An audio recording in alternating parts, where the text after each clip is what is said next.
A comprehensive review of the UNI-T 203 Plus functions multimeters are essential tools for any electrician, technician, or DIY enthusiast. They allow you to measure voltage, current, and resistance, making them a must-have for any electrical project. But with so many different models and functions available, it can be overwhelming to choose the right multimeter for your needs. In this video, we will take a closer look at the UNI-T 203 Plus Multimeter and its functions. We will cover everything from its basic features to its advanced capabilities, helping you become a master of this essential test equipment. Cost-effective investing in a multimeter can save you money in the long run. It eliminates the need to purchase separate tools for measuring different parameters, making it a cost-effective solution for any electrical project. Introducing the UNI-T 203 Plus Multimeter. The UNI-T 203 Plus is a digital multimeter that offers a wide range of functions and features. It is a compact and lightweight device, making it easy to carry around and use in various settings. Basic features. The UNI-T 203 Plus has all the basic features you would expect from a multimeter, including voltage measurement. The UNI-T 203 Plus can measure both AC and DC voltage up to 1000 volts. AC wave frequencies. The UNI-T 203 Plus can measure resistance up to 40 megaohms. Additionally, it assesses diodes, capacitors, DC pulse frequencies, and can handle currents up to 400 amps for both AC and DC.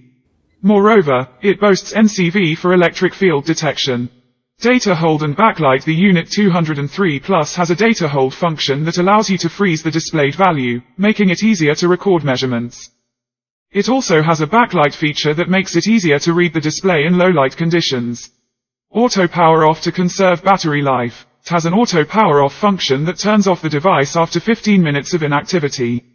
Now, I'll meticulously test each function one by one. As I connect the test leads, we can measure AC voltage from 0 to 1000 volts. In this scenario, the voltage reads close to 230.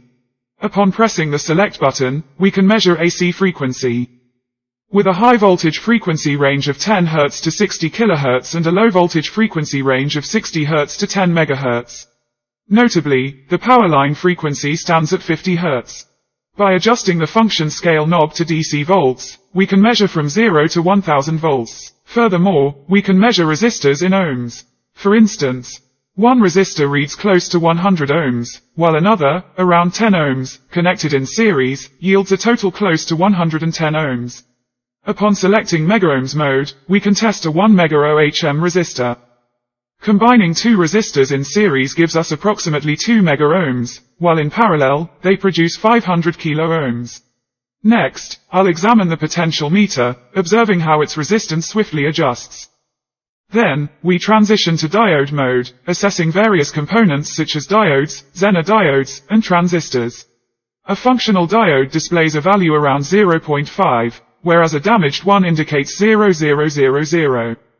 Signaling a short. Similarly, a functioning transistor reads approximately 0.5, while a faulty one shows 000, suggesting a short circuit.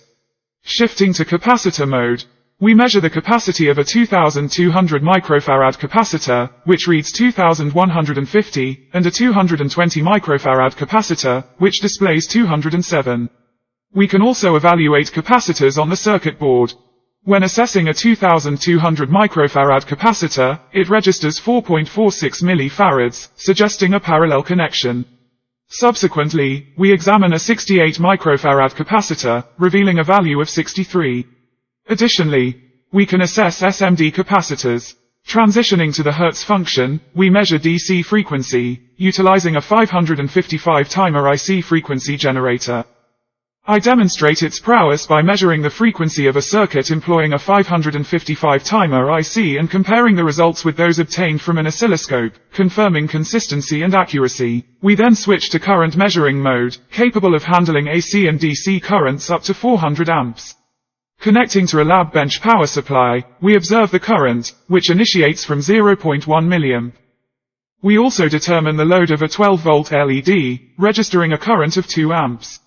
Furthermore, let's delve deeper into the NCV functionality, designed specifically for detecting electric fields. Before initiating a check, it's imperative to remove the negative test lead to ensure safety precautions are observed.